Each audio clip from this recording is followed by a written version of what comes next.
മിശിഹായിൽ പ്രിയമുള്ള സഹോദരി സഹോദരന്മാരെ, പ്രിയമക്കളെ, ഈ പ്രഭാതത്തിൽ 121 സങ്കീർത്തനം 1-2 വാക്യങ്ങൾ നമുക്ക് ധ്യാനിക്കാം. The book of Psalms chapter 121 verses 1 and 2. പർവ്വതങ്ങളിലേക്ക് ഞാൻ കണ്ണുകൾ ഉയർത്തുന്നു, എനിക്ക് സഹായം എവിടെ നിന്ന് വരും? എനിക്ക് സഹായം കർത്താവിൽ നിന്ന് വരുന്നു. ആകാശവും ഭൂമിയും സൃഷ്ടിച്ച കർത്താവിൽ നിന്ന്. മുഷിഞ്ഞ വേലകൾ ചെയ്ത് ക്ഷീണിക്കുമ്പോൾ അല്പസമയം വിദൂരതയിൽ ചക്രവാളത്തിലേക്ക് നോക്കിയിരുന്നാൽ നമുക്ക് ഉന്മേഷം ലഭിക്കും. ചുറ്റുപാടുകൾക്കപ്പുറം അനന്തതയിലേക്ക് ദൃഷ്ടി പതിപ്പിച്ചാൽ ചൈതന്യമുണ്ടാകും. ആത്മീയ ജീവിതത്തിലും ഇത് ശരിയാണ്.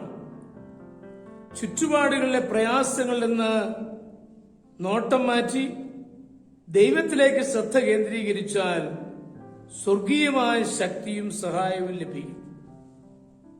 പർവ്വതം എന്ന പദം യഹൂദന്റെ മനസ്സിൽ സീനായ് മലയുടെ സ്മരണ ഉയർത്തും. അവിടെയാണ് യഹോവ മോശയ്ക്ക് പ്രത്യക്ഷനായത്. ദാവീദ് സങ്കീർത്തനം ഉണ്ടാക്കിയപ്പോഴും ഈ ഓർമ്മ മനസ്സിലുണ്ടായിരുന്നു.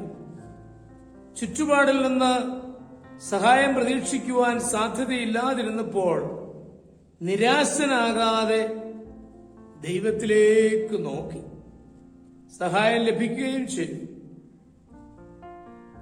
കാടുകളിൽ അലഞ്ഞു നടന്നപ്പോഴും സിംഹാസനത്തിലിരുന്ന് രാജ്യം ഭരിച്ചപ്പോഴും സഹായത്തിനായി ദാവീദ് ദൈവത്തിലേക്ക് നോക്കി.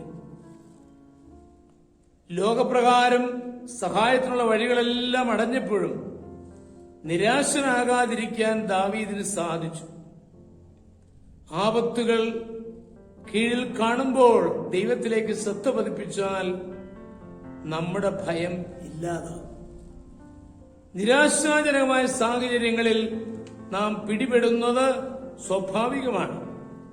നമ്മെ സഹായിക്കുവാൻ ആരും ഉണ്ടായെന്നിരിക്കില്ല. അത്തരം സാഹചര്യങ്ങളിൽ നാം നിരാശപ്പെടരുത്. നമ്മെ സഹായിക്കുവാൻ ദൈവം അവസരം കാത്തു നിൽക്കുന്നു.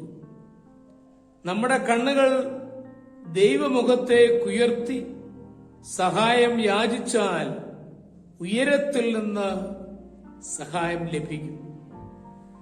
ചുറ്റുപാടിൽ അന്ധകാരം തിങ്ങുമ്പോൾ ഉയരത്തിൽ പ്രകാശമുണ്ടായിരിക്കും. ഏത് പ്രശ്നത്തിലും ദൈവത്തിലേക്ക് തിരിയാം. നമ്മുടെ കർത്താവ് മിശിഹായുടെ കൃപയും പിതാവായ ദൈവത്തിന്റെ സ്നേഹവും പരിശുദ്ധാത്മാവിന്റെ സഹവാസവും പരിശുദ്ധ അമ്മയുടെ മധ്യസ്ഥതയും ഞങ്ങളെല്ലാവരോടും കൂടി ധാരാളമായിട്ടുണ്ടായിരിക്കട്ടെ, എപ്പോഴും എപ്പോഴും എന്നേക്കും. ആമേൻ.